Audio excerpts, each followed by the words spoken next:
हमने science fiction movies में देखा है कि कैसे पृथ्वीवासी पृथ्वी से बाहर दूसरे ग्रहों पर जाकर बस्तियां बसाते हैं। और हमारा भी कुछ यही सपना है कि हम अपने चंद्रमा और मंगल ग्रह पर बस्तियां बसाएं और एक इंटरप्लेनेटरी सिविलाइजेशन बन जाए। लेकिन दूसरे ग्रह हो या चंद्रमाओं पर बस्तियां बसाना अब सपना या साइंस फिक्शन नहीं रहा, लेकिन अब ये हकीकत होने वाला है। नासा के आर्टेमिस प्रोग्राम ने इस नए दौर की शुरुआत की होगी, और जब इस नए एरा की नींव रखी जाएगी हम सब भी इसके साक्षी होंगे। साल 1968 से 1972 तक अमेरिका ने इंसान को चांद पर उतारने के लिए कुल 9 मिशन शुरू किए, जिनमें से 6 मिशन सफल रहे। और इन मिशन के दौरान नील आर्मस्ट्रॉन्ग सहित कुल 12 लोगों ने चांद की धरती को छुआ। और चांद पर आखिरी मिशन था अपोलो 17, जिसको साल 1972 में अंजाम दिया गया था। लेकिन उसके बाद में किसी भी देश ने चांद पर मानव मिशन करने की कोशिश भी नहीं की। और आज 50 साल का समय हो चुका है चांद पर आखिरी मानव मिशन किए हुए। लेकिन अब इतिहास अपने आप को फिर से दोहराने वाला है और चांद पर नए दौर की टेक्नोलॉजी के साथ एक नए एरा की शुरुआत होने वाली है। चांद पर किए जाने वाले आर्टेमिस प्रोग्राम का मकसद है साल 2024 तक पहली वुमेन और अगले मैन को चांद की धरती पर उतारना और चांद पर रिसर्च करने के लिए वहां पर साल 2028 तक आर्टेमिस बेस बनाना। वैज्ञानिकों ने चांद पर आर्टेमिस बेस बनाने के लिए चांद पर एक बहुत बड़े गड्ढे शेकल्टन क्रेटर को चुना है, जो कि 12 मील चौड़ा और 2 मील गहरा है। सोचकर देखिए कि मानव निर्मित एक बहुत बड़ा लूनर बेस इस गड्ढे के अंदर काले अंधेरे में होगा। लेकिन आखिर चांद पर लूनर बेस बनाने के लिए क्या जरूरत पड़ेगी और इसका आगे आने वाले स्पेस मिशन के लिए क्या इस्तेमाल होगा? वे चांद पर गोल्ड, प्लेटिनम और अन्य रेयर अर्थ मेटल्स का खजाना है। लेकिन किसी भी बाहरी कॉस्मिक बॉडी पर जो सबसे बड़ा खजाना होता है वो होता है पानी। अगर पानी को हाइड्रोजन और ऑक्सीजन में स्प्लाइड करके सेपरेट किया जाए और हाइड्रोजन और ऑक्सीजन को लिक्विड में कन्वर्ट किया जाए तो यह बन जाता है रॉकेट फ्यूल, जो कि स्पेस मिशन के लिए बहुत ही कारगर साबित होगा। पृथ्वी से लॉन्च किए गए स्पेस क्राफ्ट को चांद पर जाकर फिर से रिफिल किया जाएगा। वैज्ञानिक मानते हैं कि शेकल्टन क्रेटर की गहराई में पानी बर्फ से के रूप में दफन है। अगर वहां पर पानी का बहुत बड़ा भंडार मौजूद है तो वह फ्यूल का एक बहुत बड़ा रिसोर्स बन सकता है।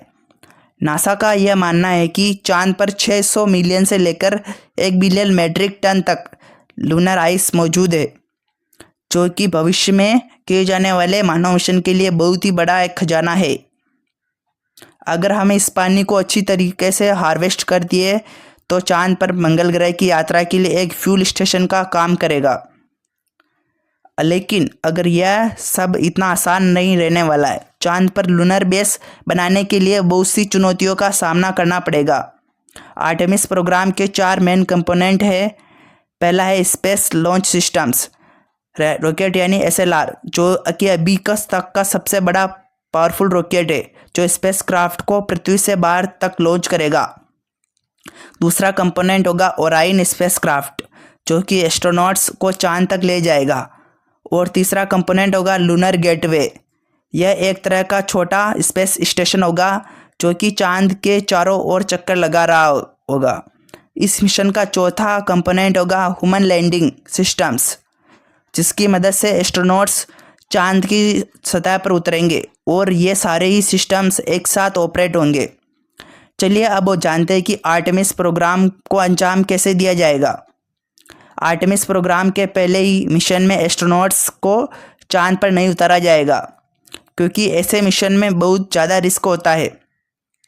किसी भी मानव मिशन को अंजाम देने से पहले यह सुनिश्चित करना जरूरी होता है कि चांद पर भेजने और वहाँ से लौटने में जिस टेक्नोलॉजी का उपयोग हो रहा है वह वाली टेक्नोलॉजी ठीक से काम भी कर रही है कि या नहीं।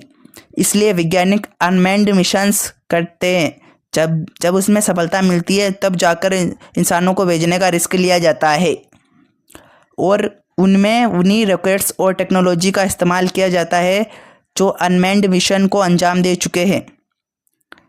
ऐसा ही वैज्ञानिकों ने चांद पर इंसानों को उतारने के लिए अपोलो प्रोग्राम में किया गया। अपोलो 4, 5 और 6 इन 3 अनमैन्ड मिशन का सबसे पहले अंजाम दिया गया था और उसके बाद अपोलो 7, 8 और 9, 10 को मिशन अंजाम दिया गया, जिसमें एस्ट्रोनॉट्स तो थे लेकिन उनमें चांद पर उतरने के लिए कोई लैंडर मौजूद नहीं था। मतलब अब इन मिशन में एस्ट्रोनॉट्स को चांद पर उतरने के लिए नहीं भेजा था, बल्कि उन्हें केवल सभी सिस्टम्स को टेस्ट करने के लिए भेजा गया। अपोलो 7, 8, 9 और 10 मिशन में एस्ट्रोनॉट्स चांद पर तो गए तो थे, लेकिन वह चांद के ऑर्बिट में घूमकर फिर से वापस आ गए। जब वैज्ञानिकों ने यह सुनिश्चित कर लिया कि अब वह इंसानों को चांद पर उतारने में सक्षम है, तब जाकर अपोलो 11 को लॉन्च किया गया और इंसानों को चांद की धरती पर पहली बार उतारा गया। ठीक उसी तरह से आर्टेमिस प्रोग्राम को भी अंजाम दिया जाएगा। आर्टेमिस प्रोग्राम के पहले फेज में 3 मिशंस किए जाएंगे, जिसमें आर्टेमिस 1 एक टेस्ट फ्लाइट होगी जिसमें SLS रॉकेट्स ओराइन स्पेसक्राफ्ट को लॉन्च करेगी, जिसमें कोई भी इंसान मौजूद नहीं होगा। यह मिशन का सुनिश्चित करना होगा कि एस्ट्रोनॉट्स को ले जाने के लिए जिस रॉकेट्स और स्पेसक्राफ्ट का इस्तेमाल किया जा रहा है वो उनके लिए सेफ है या नहीं। इस मिशन के दौरान छोटे छोटे सैटेलाइट्स को भी लॉन्च कर दिया जाएगा। आर्टेमिस 1 के बाद आर्टेमिस 2 को लॉन्च किया जाएगा, जिसमें एस्ट्रोनॉट्स को भेजा जाएगा। इस मिशन का मकसद यही होगा कि ओराइन स्पेसक्राफ्ट का लाइफ सपोर्ट सिस्टम्स भविष्य में होने वाले कोई भी मून मिशन के लिए लंबे समय तक सस्टेंस करेगा या नहीं। इस मिशन में 4 एस्ट्रोनॉट्स को लूनर ऑर्बिट में भेजा जाएगा और ये एस्ट्रोनॉट्स वहाँ पर चांद की परिक्रमा करते हुए 4 दिन बिताएंगे। उसके बाद ये फिर से घर लौट आएंगे। उसके बाद आर्टेमिस 3 को लॉन्च किया जाएगा, जिसमें पहली बार वुमेन चांद की धरती को छुएगी और 50 साल के लंबे इंतजार के बाद फिर से चांद पर इंसान पहुंचेंगे। आर्टेमिस 3 को 2024 में लॉन्च किया जाएगा। स्पेस लॉन्च सिस्टम्स यानी SLS को साल 2011 से ही डेवलप किया जा रहा है, जब नासा ने पहली बार आर्टेमिस प्रोग्राम को अनाउंस किया। अभी तक का ये सबसे पावरफुल रॉकेट है और यह दुनिया का सबसे सुपर हैवी लिफ्ट व्हीकल भी है। यह इतना पावरफुल है कि एक 32 मंजिला इमारत को भी उछाल कर फेंक देता है। SLS का काम होगा कि ओराइन स्पेसक्राफ्ट को पृथ्वी के ऑर्बिट में ले जाना। पृथ्वी के ऑर्बिट के पहुंचने के बाद शुरू होगा ओराइन स्पेसक्राफ्ट का ओराइन स्पेसक्राफ्ट को 3 पार्ट्स से मिलकर बनाया गया, जिसमें से पहला है क्रू मॉडल, जिसमें 6 एस्ट्रोनॉट्स रहकर काम करेंगे और डीप स्पेस ट्रेवल कर सकेंगे। लेकिन आर्टेमिस 3 मिशन में केवल 4 एस्ट्रोनॉट्स ही चांद पर जाएंगे। और इसका दूसरा पार्ट है सर्विस मॉड्यूल, जिसमें एस्ट्रोनॉट्स का लाइफ सपोर्ट सिस्टम्स मौजूद है। सर्विस मॉड्यूल्स का ये काम होगा क्रू मॉड्यूल में पर्याप्त प्रेशर और ऑक्सीजन बनाए रखना। साथ ही सर्विस मॉड्यूल में एक ही भी इंजन है जिसको डीप स्पेस में ऑपरेट किया जाना है। ओराइन का तीसरा पार्ट होगा ऑनबोर्ड सिस्टम्स। इसका उपयोग मेनली एस्ट्रोनॉट्स की सेफ्टी के लिए होगा।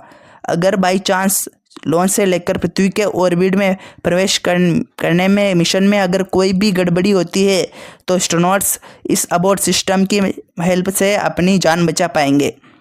पृथ्वी के ऑर्बिट में एक बार और ओराइन के पहुंचने के बाद लोड कम करने के लिए अबॉर्ड सिस्टम्स को हटा दिया जाएगा, क्योंकि अब ओराइन खुद ही सेफली अवॉर्ड कर सकता है। रॉकेट से अलग होने के बाद ओराइन स्पेसक्राफ्ट चांद की ओर गोली की रफ्तार से भी तेज गति से बढ़ेगा। आर्टेमिस प्रोग्राम को नासा अकेले अंजाम नहीं देने वाला है, बल्कि इस मिशन में कुछ अंतर्राष्ट्रीय और प्राइवेट कंपनी भी शामिल होगी। ओराइन स्पेसक्राफ्ट चांद तक तो पहुंच जाएगा, लेकिन ओराइन अपने साथ चांद पर उतरने के लिए लैंडर को नहीं लेके जाएगा। इसलिए स्पेस एक्स के इस मिशन के पहले ही चांद के ऑर्बिट में ह्यूमन लैंडिंग सिस्टम्स को प्लेस कर देगा। और जब ओराइन स्पेसक्राफ्ट चांद के ऑर्बिट में पहुंच जाएगा, तब वहां पर पहले से मौजूद ह्यूमन लैंडिंग सिस्टम्स के साथ वह डॉक करेगा। उसके बाद जो एस्ट्रोनॉट्स इस ओरायन स्पेसक्राफ्ट में रहेंगे। 2 एस्ट्रोनॉट्स लैंडिंग सिस्टम्स में चले जाएंगे और दोनों एस्ट्रोनॉट्स लैंडिंग सिस्टम्स की हेल्प से चांद की धरती पर उतर जाएंगे। तब तक ओरायन स्पेसक्राफ्ट चांद के चक्कर लगाता रहेगा। एस्ट्रोनॉट्स 1 हफ्ते तक चांद की सतह पर रहकर रिसर्च करते रहेंगे और उसके बाद वो वापस ओरायन पर पहुंच जाएंगे। ओरायन का इस्तेमाल करके वह वापस पृथ्वी पर आएंगे। लेकिन आर्टेमिस प्रोग्राम यही ख़त्म नहीं होता है, बल्कि यह तो एक नए एरा की शुरुआत होगी।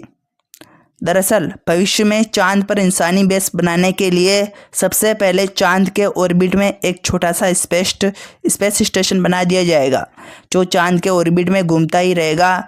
यह बिल्कुल वैसे ही होगा जैसे कि पृथ्वी के ऑर्बिट में इंटरनेशनल स्पेस स्टेशन घूम रहा है।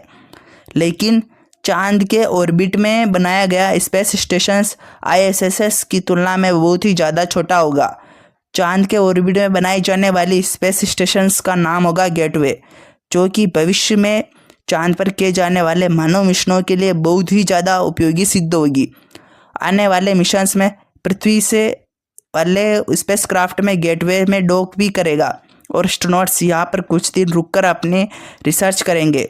और इस गेटवे में पहले ही लैंडिंग सिस्टम्स मौजूद होगा, जिसका इस्तेमाल करके वह चांद की सतह पर उतरेंगे और इसी के द्वारा वह वापस गेटवे पर लौट आएंगे। और इस गेटवे की हेल्प से वह साल 2028 तक चांद पर एक लूनर बेस बना चुके होंगे। और भविष्य में मंगल ग्रह पर उड़ान भरने के लिए चांद के इसी लूनर बेस का अहम योगदान रहेगा। दोस्तों, स्पेस के इस नए एरा की शुरुआत में हम भी साक्षी होंगे। तो दोस्तों, अगर आपको वीडियो अच्छी लगी है, कैसी लगी और हमें कमेंट करके बताएं। पसंद आई है वीडियो तो वीडियो को लाइक और शेयर सब्सक्राइब ज़रूर करें। Thank you friends.